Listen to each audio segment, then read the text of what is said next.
You know what I love about Mondays? Nothing. Absolutely nothing. And I've made my peace with that. I made my peace with Mondays a long time ago, somewhere between my second cup of coffee and my third cigarette, on a morning exactly like this one. A morning when the city outside is the color of old pewter, and the rain can't quite decide if it wants to fall or just hover there, threatening, the way certain men do, making its presence felt, not quite committing. But here I am anyway. That's the other thing about Mondays. You can feel however you want about them, and they still arrive. Punctual as a bill, indifferent as weather. There's something I almost respect about that. My name is Vera Lane. I'm 32 years old. I live on West 54th Street in a one-bedroom apartment with a radiator that hisses like a disapproving ant, and the window that looks out onto a fire escape where my neighbor, Mrs. Petrova, keeps a single geranium alive through sheer force of personal stubbornness. I find that inspiring. I find Mrs. Petrova inspiring in general, though I've never told her so. We mostly communicate by nodding at each other in the hallway. It's a very efficient relationship. She nods, I nod. We both proceed with our days. Once, in January, she left a small jar of something, a preserve, pickled something, I wasn't sure, outside my door with no note, and I ate it over the course of a week, and it was excellent. That's the deepest we've gone. That's enough. I am, depending on who you ask, an actress. I say, depending on who you ask, because the answers vary considerably.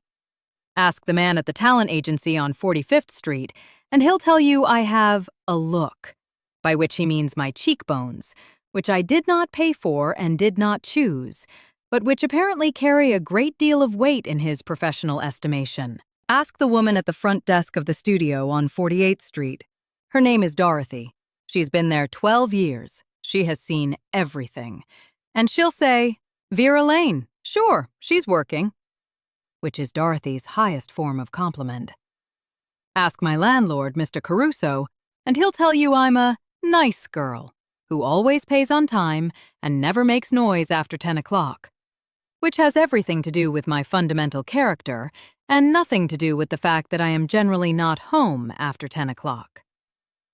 Ask Jack Morrow, and I'll get to Jack, and he'll take a long drag of whatever he's smoking, look at you with those half-closed eyes of his, and say, Vera? Yeah. She'll either make it or she'll become interesting. Either way, worth watching. Jack says things like that. He means them too, which is the more important part. First, though, let me tell you about the coffee shop. This place is called Manny's, though I've never met anyone named Manny, and I've been coming here long enough that if Manny existed, I'd have met him by now. The woman who runs it is called Rita, and she has red hair that comes from a bottle and opinions that come from somewhere much deeper, from the place where opinions are formed by experience rather than preference, which makes them considerably harder to argue with. Rita believes that a good cup of coffee can solve most of the world's problems, that bad pie is a moral failing, and that a woman sitting alone at a table in a coffee shop is not a woman waiting to be talked to. She is a woman who has made a choice about how to spend her morning, and that choice deserves respect. I have never heard Rita say this, but she communicates it clearly and continuously through the specific way she refills my cup without hovering, deflects the men who occasionally approach with a redirecting comment about the weather or the news, and leaves me alone to do whatever it is I'm doing, which is, on any given morning, some combination of thinking, reading, watching, and whatever it is you call the thing where you sit and let your mind move through itself without particular direction, testing its own corridors, checking what's there. My table is in the corner. I have preferences about tables, and I am not apologetic about this. Corner means my back is not exposed, which is a small thing but a real one. Corner means I can see the door. Corner means I have the wall on two sides, which creates a kind of enclosure that feels, in the midst of this large, noisy city, like having a room of one's own inside a room that belongs to everyone. The corner table at Manny's has been mine, by unspoken agreement, since early 1945. I was here the day the war ended. I remember that morning in a way I remember few mornings. The specific texture of it, the sound of the city as the news spread, the way Rita turned up the radio behind the counter and then turned it up again, and how the whole room seemed to change temperature, seemed to let out a long breath it had been holding so long that letting it out was almost as complicated as the holding. I remember sitting in this corner and feeling, what? I'm still not entirely sure. Something that was joy and grief and relief and guilt and love and exhaustion, all layered over each other, the way the flavors of something very well made are layered. You cannot separate them cleanly. Each one depends on the others, and the whole is something that has no single name. I was thinking about a boy, but that too is for another day. Mondays are for orientation, not for grief. Grief has its own days, and they come soon enough without being invited. Let me tell you about 1947. Or rather, let me tell you what it feels like to be inside 1947. Because I think that's the thing that's hard to explain from where you're sitting. Wherever you're sitting, whenever that is. From the outside, I imagine it looks like a year. Calendar, numbers, events, the kind of thing that gets summarized in a textbook paragraph or listed in a chronology. But from the inside, from where I am, at this table, in this coffee shop, in this city, in this particular Monday in 1947, it feels like something more specific and more strange than a year. It feels like the morning after a very long, very terrible party, when you're standing in the wreckage trying to figure out what exactly happened and what, if any of it, was your fault. The war ended 2 years ago. 2 years. 24 months.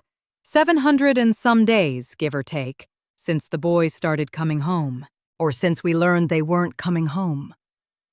Whichever applied in your specific case, in your specific life, with your specific list of names. My list has 2 names on it. One of them I've almost made my peace with. The other one? That's the one that wakes me up sometimes at 3 in the morning and sits on the edge of the bed and refuses to leave until I get up and make tea and stand at the window and watch the street below until the tea cools and the ghost gets bored and goes wherever ghosts go. But I told you, Mondays are not for that. What I want to tell you about 1947 is the other thing, the harder thing to articulate, but the truer one, if you want the whole picture.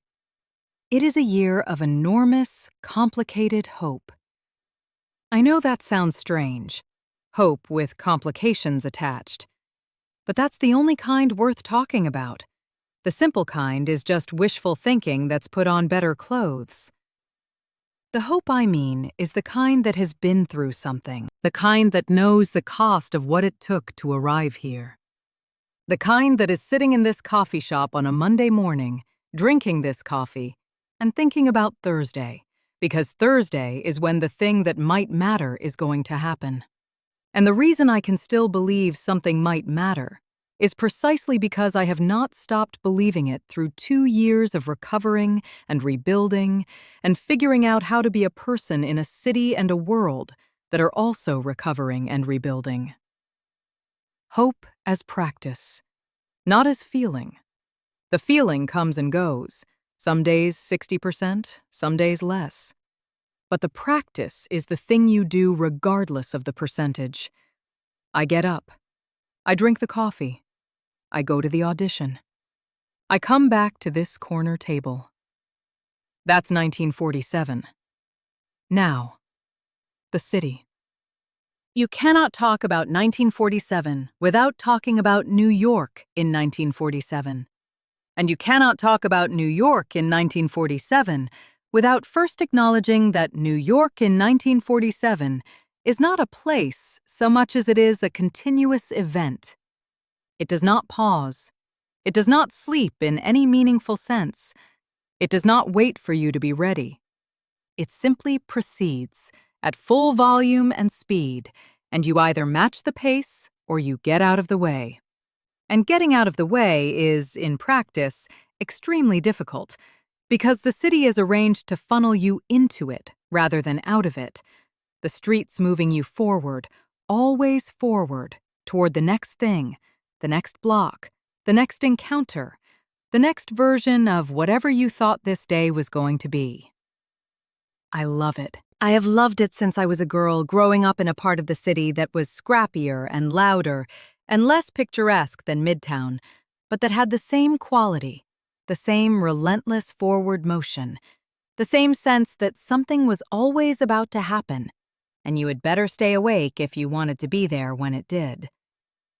I am the product of this city. I carry it in the way I walk, quickly, with purpose, with the unconscious awareness of other people's trajectories that every lifelong New Yorker develops, the ability to read the crowd's geometry without thinking about it, to find the gap, to move through. I carry it in the way I talk, which is directly and at a pace that people from other places sometimes find alarming. I carry it in my expectations, which are high because this city demands high expectations. It shows you what's possible every single day and then dares you to reach for it. The city in 1947 has a specific texture. Midtown, where I spend most of my professional life, is dense with commerce. The kind of commerce that makes noise and moves fast and involves a great many men in a great many suits moving between a great many buildings. The buildings themselves are new enough that you can still see the ambition in them. The Chrysler Building catches the light in a way that seems almost embarrassed about how beautiful it is. Like a woman who's been told she's pretty so many times, she's learned to make a joke of it to keep people comfortable.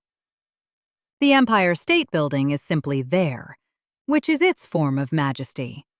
It doesn't advertise itself.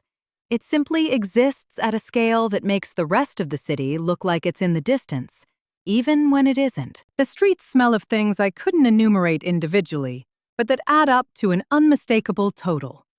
The particular warmth that comes from the underground trains, exhaust from the cabs and trucks that fill every available lane, the sweetness from the bakeries, and the sharpness from the corner vendors selling coffee and newspapers, the smell of rain on hot pavement in summer and cold stone in winter, and the particular damp gray smell of a November Monday like this one, which is the smell of the city composing itself, settling its accounts, preparing for the week. I walk when I can. Walking in New York is not transportation. It is education. Every block teaches you something. Every face that passes is a story you'll never know the whole of, a life as complex and specific as your own being lived in parallel, intersecting yours for the duration of a crosswalk, and then diverging forever. On Madison Avenue, I pass men who are running things, companies, accounts, departments, industries, and I can tell from long observation the difference between the ones who know what they're doing and the ones who are performing the knowledge of what they're doing, because performance is my study. And performance without real content behind it has a specific hollow quality, a slightly too much something that I find interesting to spot. On 47th Street, the theater district shuffles and sorts and argues and laughs and rehearses and forgets and begins again. I know this street better than my own hallway. I know which stage doors stay propped open, which producers have which habits, which directors are running late, which assistant directors are running everything, which actors are on their way up, and which are holding their position, and which are pretending they aren't on their way down. This kind of knowledge takes years to accumulate, and it's worth every one of them, because it is, in the end, the knowledge of how things actually work, as opposed to how they appear to work. And these two things are rarely identical. On Fifth Avenue, on the good blocks, there are windows full of things that cost more than I make in a month, sometimes more than I make in a year. I look at them the same way I look at the city itself, with pleasure and without covetousness. Because wanting something and wanting to own something are different emotional registers, and I find the first one much more comfortable to live inside than the second. I don't want the mink coat in the window. I want to look at it in exactly the light it's in right now, and that's free. In the village, things are different.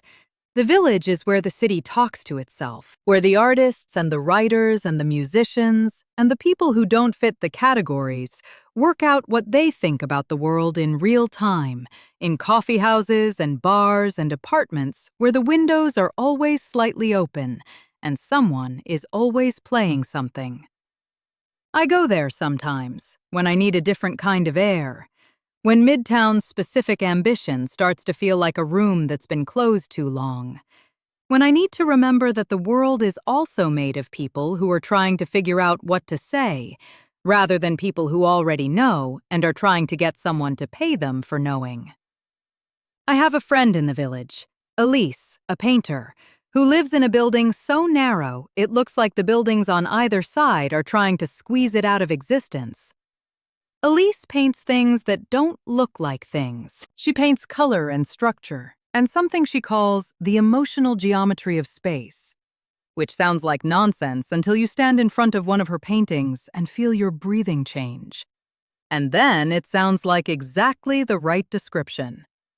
Elise and I have been friends since 1942, which is a specific kind of friendship, the kind that was formed in a specific set of circumstances that no longer exist.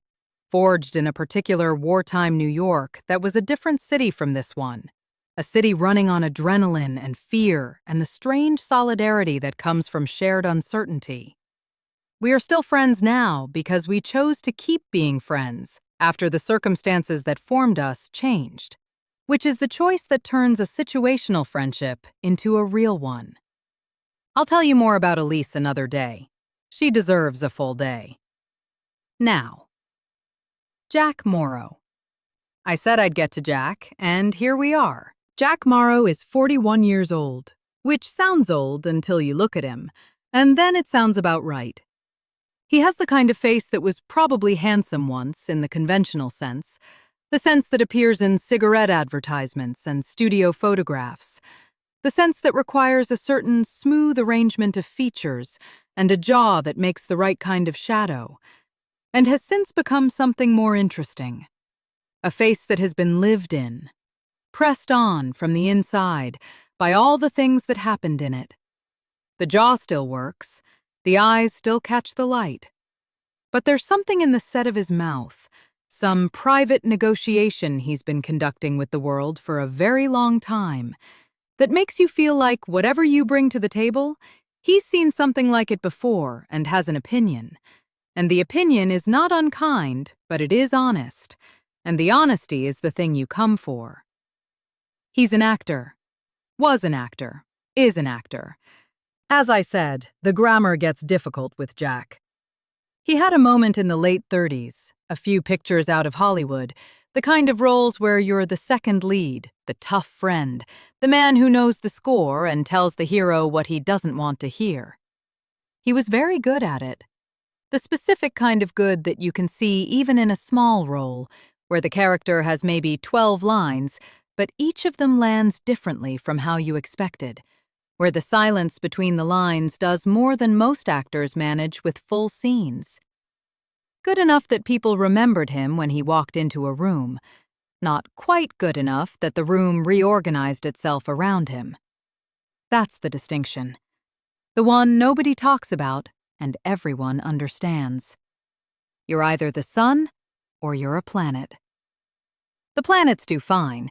They have their orbits, they're solid and useful and sometimes beautiful. They are not nothing. But they don't generate their own light, and in the end, the light is the thing. Everyone's chasing the light. Some people have it and spend their lives managing it. Some people don't, and spend their lives deciding how to live without it. Jack is somewhere in between, which is perhaps the most difficult place to be. He would tell you this himself. He has told me this, more or less, sitting at a bar on 52nd Street after the third drink, when we've both stopped managing the conversation and started having one. He said, "The thing about this business, Vera, is it will teach you who you are, whether you want to learn or not. Mostly you want to learn. Mostly you think you can handle the curriculum." He stopped there. He didn't say what came after the mostly, and I didn't ask, because the thing that comes after the mostly was sitting right there in the way he was looking at his glass. And naming it would have been a lesser thing than letting it sit. Jack does this. He makes a statement that lands like a stone in still water, and then lets you watch the rings spread while he tends to his drink. It's a technique, but it's also genuine, which is the combination that makes it work. A lot of people have the technique without the genuine, and you can always feel the hollow at the center. We met 8 months ago, on a Tuesday in October. October in New York has a specific quality, a cold, bright light that makes everything look slightly more itself, more defined, as if the air has decided to be honest about the shape of things. The trees in the park go gold and orange in a way that always manages to surprise me, even though I've lived here long enough to know it's coming, even though I know the mechanism, the shortening light, the dropping temperature, all of it. The surprise is the point. The world manages to be beautiful in ways you already know about, and that is somehow the most generous thing it does. I had just come out of a terrible audition. Not terrible in the sense that I'd done it badly. I'd done it well, actually, better than the room deserved. But terrible in the sense that I had stood in that room, in the fluorescent light that flattens everything and is the enemy of nuance, and said my lines to a man who was not listening. Not because I was failing to reach him, because he was somewhere else entirely. In his mind, on his lunch, at whatever next thing had his actual attention. And I was a necessary step between him and that next thing, a box to be checked, a face to be filed away in the category of women who came in that week and read that scene and were not quite what we needed. I am familiar with this experience. I am, in fact, a person of considerable expertise when it comes to this experience. 6 years of auditions in fluorescent rooms has given me a detailed knowledge of the taxonomy of not listening. There is the not listening of genuine distraction, which is the most forgivable. There is the not listening of having already decided, which is the most efficient. There is the not listening of the man who is technically listening, but has set the bar so far away from what anyone could reasonably reach that the listening is purely performative, a courtesy extended because the industry requires it. And there is the worst kind, the one I encountered that Tuesday, which is the not listening of a man who is thinking about lunch. I walked out of that building and into the bar on the ground floor next door, which is something New York provides for exactly these occasions. There is always a bar. This is not an accident.